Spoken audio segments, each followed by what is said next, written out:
بسم الله نبدأ. أول حاجة الكزبرة، كمون، هيل هندي، جوزة الطيب، ومعاهم رشة حلبة. ايجي موتو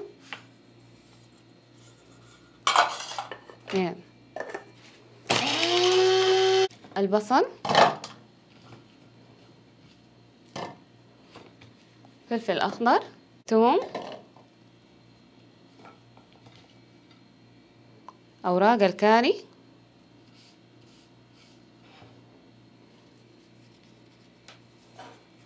عصير الليمون،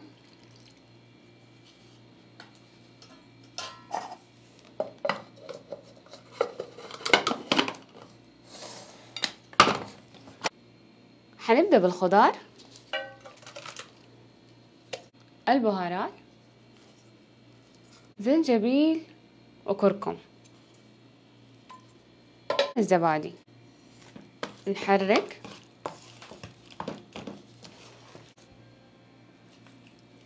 حتجيب الدجاجة زي ما هي وتقطعيها كده نفس تقطيع المطاعم، نص طبعا تنظفيها وتقطعيها زي كده. هحطها في الكيس ده ونبدأ نحط الوصفة. اللي حسويه أخليها يومين 3، يعني هذه معاك تجلس حتى شهر في الفريزر. بس إذا دحين حطيتها في التلاجة، خرجتها فكيتها، على طول تطبخيها، ما في شيء أطلعها وأرجعها، لا، خرجت تنطبخ، عرفتوا؟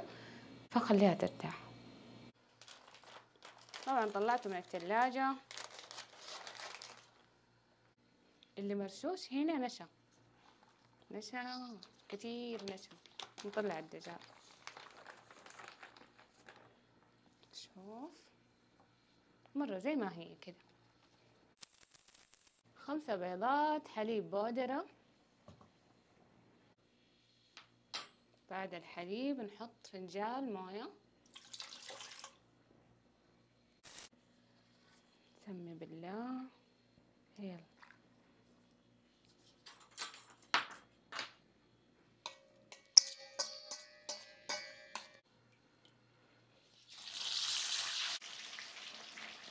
طبعا انت جيدك مسخن الزيت على نار هادية، هذا اهم شيء.